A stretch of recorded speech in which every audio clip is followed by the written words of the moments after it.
तुम्हालाही अशी खमंग आणि खुसखुशीत खारी शंकरपाळी बनवायची आहे का? नमस्कार, तुम्हा सगळ्यांचं खूप खूप स्वागत आहे.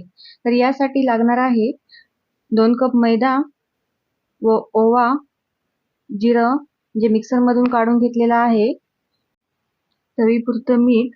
आता या सगळ्या गोष्टी आपण मैद्यामध्ये मिक्स करून घ्यायच्या आहेत. ओवा आहे तो असा हातावरती क्रश करून घ्यायचा आहे, ज्याच्याने फ्लेवर आहे तो मैद्यामध्ये उतरेल. तर मी गॅसवरती 3 चमचे तेल गरम करायला ठेवलेलं आहे. ते आता आपल्याला या पिठामध्ये मिक्स करून घ्यायचं आहे.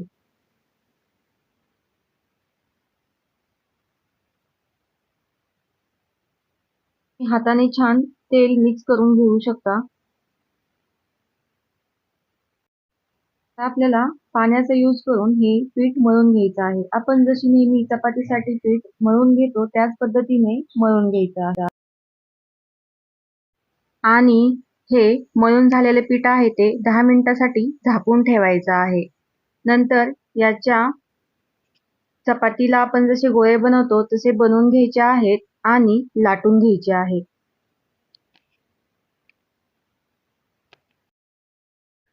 चपाती लाटताना लक्षात ठेवा जास्ती जाड लाटून घ्यायची नाही.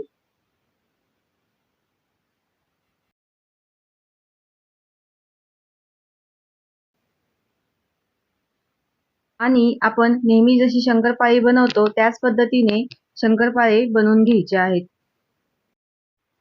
तुम्ही ही खारी शंकरपाळी आहे ती इव्हिनिंग स्नॅक्ससाठी किंवा लहान मुलांच्या टिफिनसाठी नक्कीच देऊ शकता आणि तुम्ही चहासोबतही खाऊ शकता.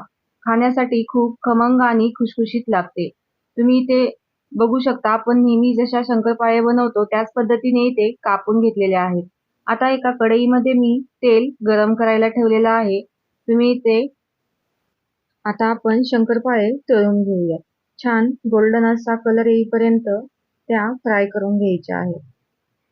तुम्हाला जर माझा हा व्हिडिओ आवडला असेल तर तुम्ही चॅनलला सबस्क्राईब नक्की करा आणि तुमच्या काही सजेशन्स असतील त्याही मला कमेंट सेक्शनमध्ये सांगा. कमी तेलकट असा हा पदार्थ आहे. तुम्ही जर यासाठी योग्य प्रमाणात मैदा आणि तेल घेतलं तर तुमची ही शंकरपाळी अशी खुसखुशीत होईल. आणि एकदम क्विक रेसिपी आहे म्हणजे झटपट तुम्ही बनवू शकता.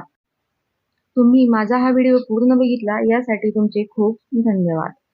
Thank you. तुम्हाला रेसिपी आवडली असेल तर प्लीज सबस्क्राईब.